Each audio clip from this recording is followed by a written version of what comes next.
That way you could see me more clearly. So yeah, this is the series of vlogs I'm doing called Talking to Myself, because that is essentially what I'm doing, because I doubt anybody actually watches these videos.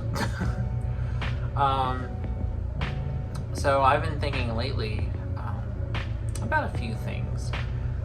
One, I've been thinking about relationships, the connections that we make with people, and how ultimately they're very fleeting. There's no platonic ideal perfect relationship. There's no perfect anything. As human beings, we're all flawed. And even in nature is flawed.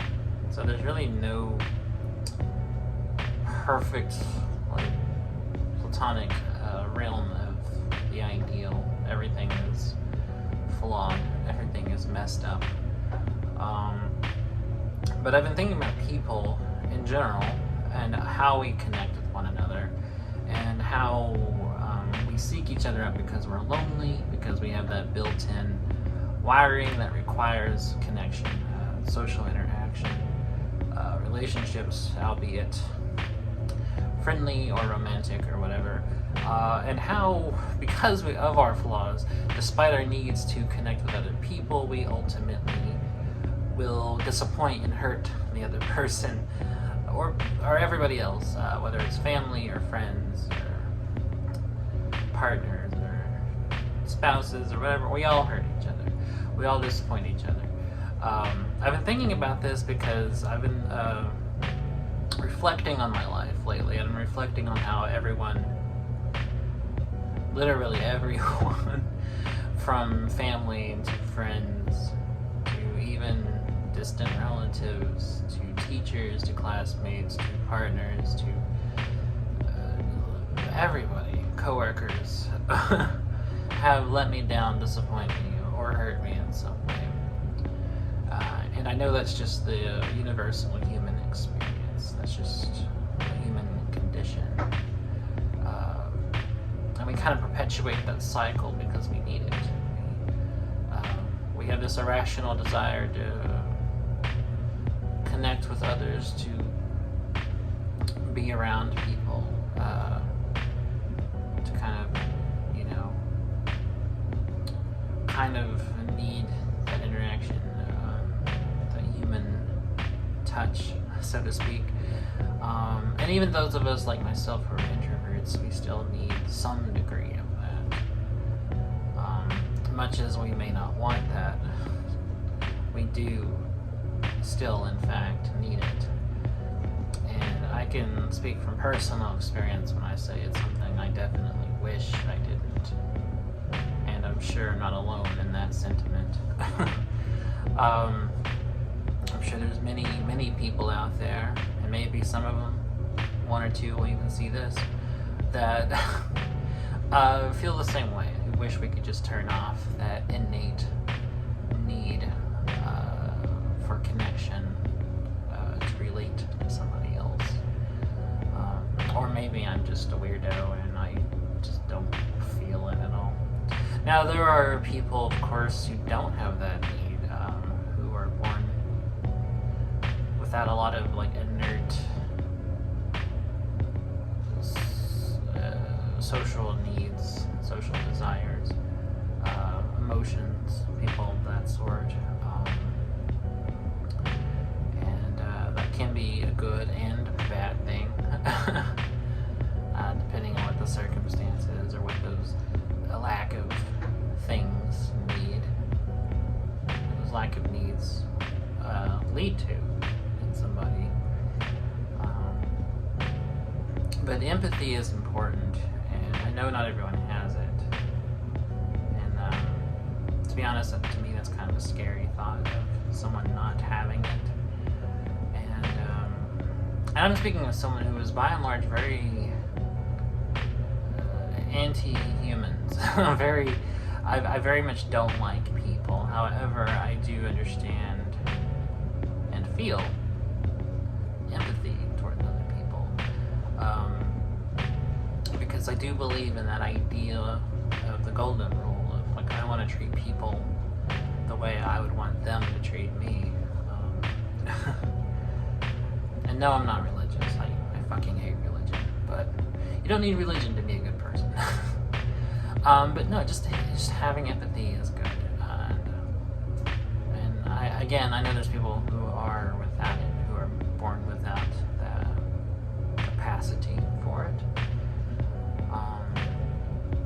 And that can lead, again, if you are in a situation where your development is messed up, then that will lead to some problems and will definitely lead you to needing to seek help.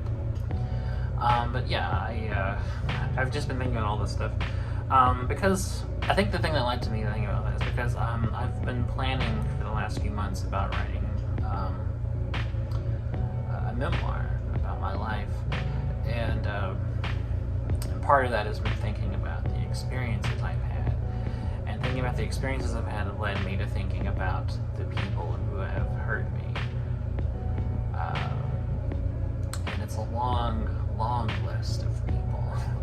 And that's with everybody. I mean, you ask anybody, has anyone ever hurt you or disappointed you or let you down, in some way? The answer is going to be yeah, because everybody does. And it's something I had a hard time accepting for a long time. It was something I just couldn't come to grips with for many years, actually. It was something that kind of psychologically screwed me up pretty badly. It was that I couldn't get over the fact, I couldn't accept the fact that there are people in this world who will just, and not even meaning to sometimes, will just hurt you.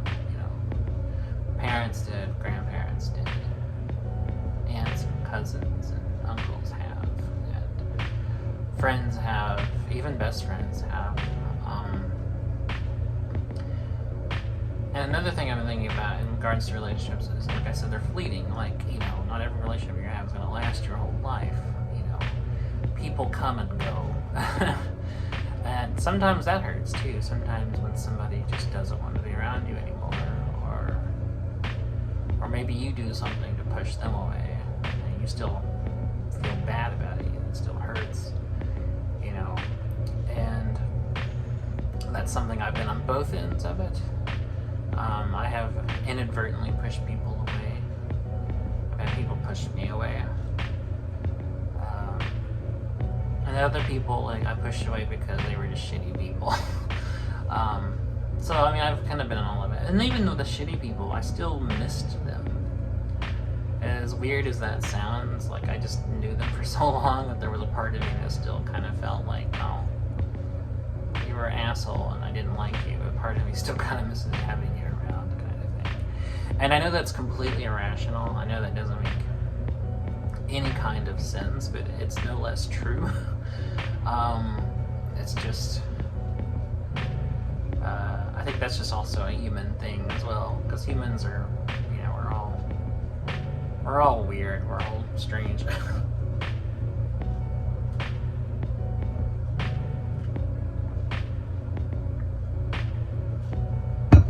But yeah, all of that started when I was just thinking about what I would write. Because I've had this idea for a memoir for a long time now. And I've kind of been planning it and writing notes for it and kind of going over what I want to talk about. I've been kind of writing notes about it, kind of how to outline it, talk about what all I would cover and how I would cover it and the chapters and all the things would be about. And it's something that I hope to start on pretty soon. I say that I have several writing projects at once, all at the same time. I kind of am in the middle of that. I kind of just stopped for a while. I started a bunch of fictional stories that I'm working on too at the moment, so I may finish them and then start writing the memoir after those are done. I'm not sure. But that's been something that's been on my mind as of late, that I thought would be semi-interesting enough to talk about. Another thing I've been thinking about is death. Because I'm a very morose person. I'm always thinking about it. As someone who's had a lifelong history of depression, and feelings of not wanting to be around anymore, it's something that I've thought about for many years. But even times when I'm feeling okay, even times when I'm like not spiraling out or feeling suicidal or wishing I wasn't around, even then I think about it. I think about it quite a bit, probably an abnormal amount, if I'm being honest. I think about it in different ways. It depends on kind of what state of mind I'm in. When I'm really depressed and I'm just not wanting to exist anymore, I think about it in terms of, I can't wait. I don't want to exist. I don't want to be around and suffer anymore of this nightmare called life. And life is, in fact, a nightmare. And then there's other times when I'm not feeling that way, when I'm just kind of normal. I'm just, more or less functioning normally. I'm feeling okay. I'm even in a good mood. I may be having a good day and just be thinking like, normal things, or thinking about mundane things like what I want to eat for dinner, or when I'm out walking, or if I'm just kind of thinking like story ideas or whatever. Even then I'll think about it, and I think about it in those times in terms of less about me in those times. When I'm feeling okay and not wanting to die, my thoughts on death tend to be more about the people I'll leave behind when I do die. Most of them won't care. They don't care about me while I'm alive, so they wouldn't care about me when I'm dead.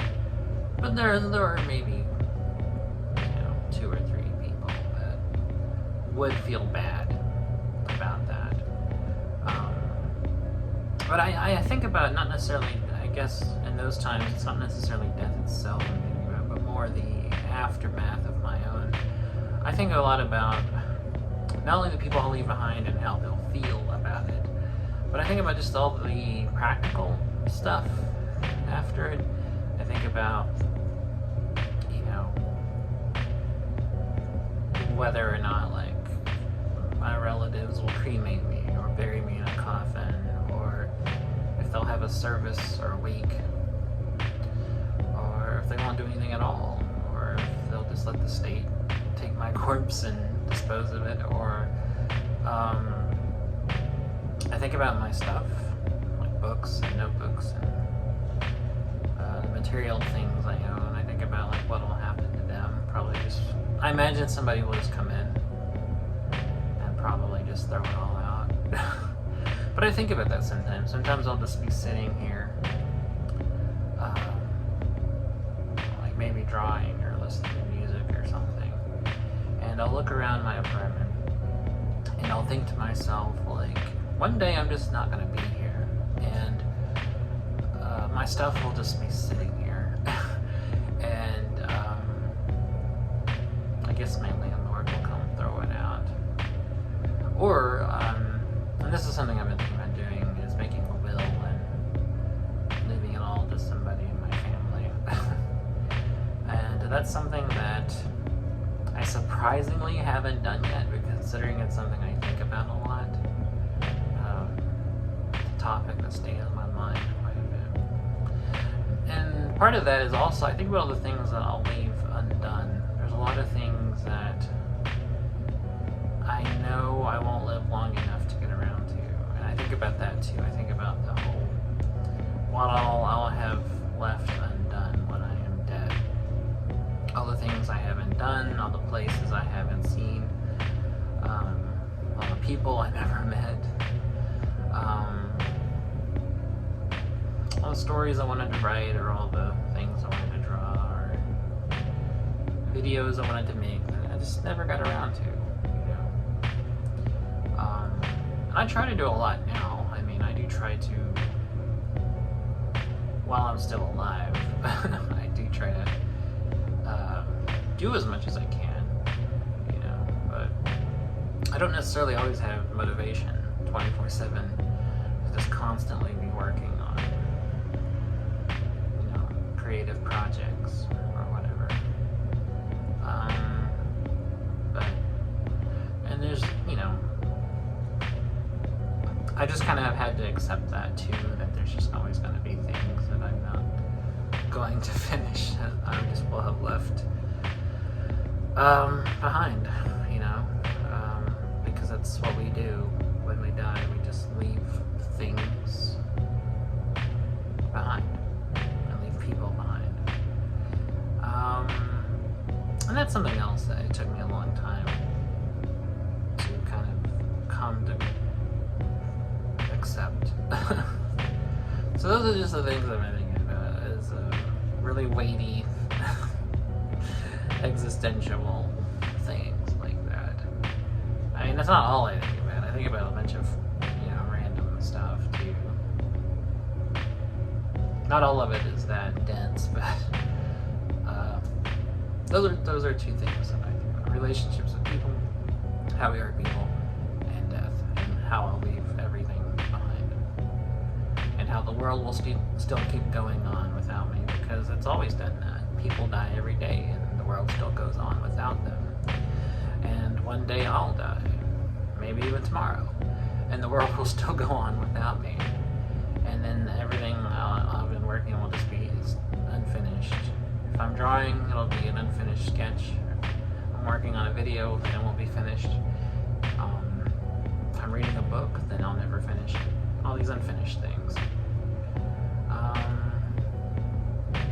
Yeah, that's what I'm thinking about. So, join me next time when I talk about something less morbid.